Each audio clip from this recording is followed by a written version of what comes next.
Welcome to Northeast Mississippi Rewind. I'm Brad Locke along with Gene Phelps of the Northeast Mississippi Daily Journal. Week 2 of high school football is in the books. Another big weekend. A game involving two teams out of the area, just real quickly, that people want to know about. South Panola putting its state record winning streak on the line tonight against Clarksdale. Expected to be a good game, but South Panola wins 42-0, so that streak is now 62.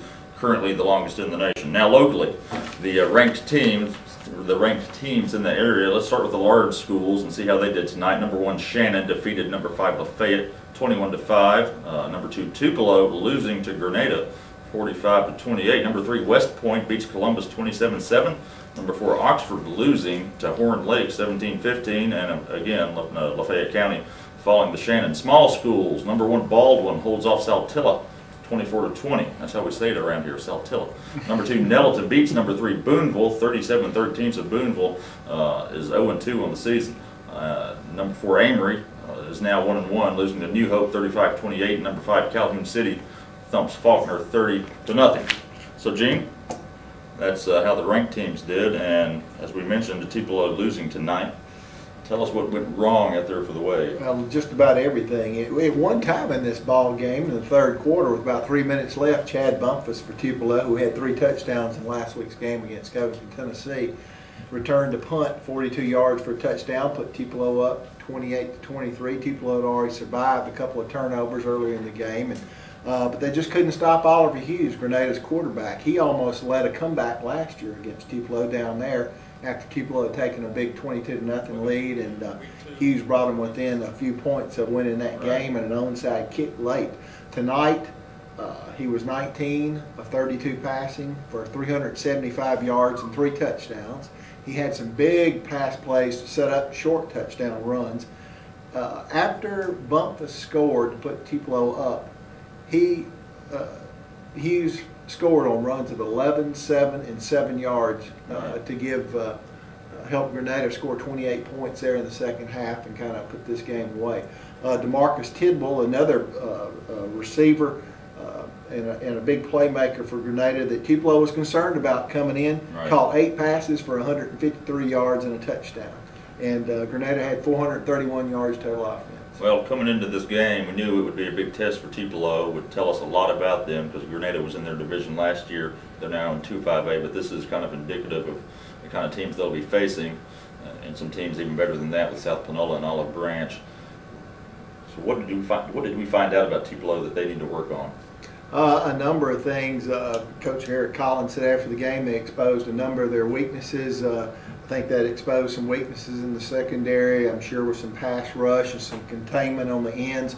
Kenneth Davis, Tupelo's preseason All-State running back, had 10 carries tonight for around 56 yards. He was suffering from some cramp problems again, which has been a problem for him the last 2 seasons. But he also played some on defense because they want him in there to help him at outside linebacker and help with that contain.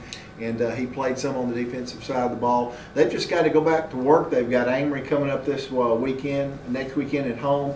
And before they get into the heart of that 5A schedule, and it's not going to get any easier. I mean, there's a lot of teams out there that are just as good as Grenada, or better, and it's going to be tough. Yeah, well, 3 of our top 5 large schools losing. Oxford, the heartbreaker again to Horn Lake, apparently a safety, the difference in that game. And number 5 Lafayette not getting any offense going. They got a young group there at 21-5 to Shannon. Some other games involving non-ranked teams were exciting. We had Pontotoc edging Aberdeen 13-12. They held off a 2-point conversion right there at the end. And that's Charlie Dampier, isn't it? Charlie Dampier, now 2-0 at Pontotoc. They have, the miracle order. They have doubled their win total from 2006. And also Baldwin, Saltillo. Well, Baldwin is ranked, Saltillo not. A 4A school that's trying to get things going after a tough year. Greg May, the first-year coach. Baldwin holds on 24-20 for that win. And some other close games. Really not as many close games as last week, I don't think. But we had Ripley all over North Panola, Calhoun City all over Faulkner. Oklahoma handled West Octibbeha, so maybe not as many close games, but a lot of big performances still, which brings us to the 5 stars. I assume, Leisha, that we're running short on time. So let's get to the 5 stars tonight. 5 stars that stood out. We'll first go to that Baldwin game. Dominique Davenport, who does run the ball on offense some, but with Xadrian Shelley out tonight, He's their leading rusher from last year. Davenport called upon, gets 127 yards and a touchdown. Big night for him. Even bigger night for Hubert Crawford of Corinth. He ran for 258 yards, 3 touchdowns as Corinth beats New Albany 49-26. Jacquees Cook ran for 157 yards and 3 touchdowns for Ripley in that win over North Panola. Pat Shedd in Starkville's big win over Meridian, and that final was, Gene, 38 to 19.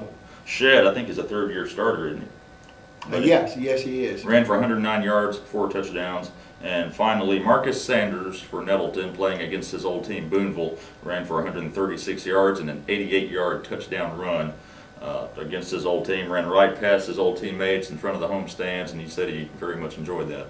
So that's the 5 stars for tonight, and that's, I guess, all we've got for tonight. A lot of good action. Once again, next week, week 3, a lot of big games. We'll be back here Friday night. You can tune in to it Friday night or Saturday, just as you can this one. Me and Gene Phelps, Amory coming to town, so Gene will be able to get back here and help me. Back in the studio. And also next Thursday, check out Northeast Mississippi Scouting Report. We'll talk to an area coach about his big game coming up. Thanks again for joining us.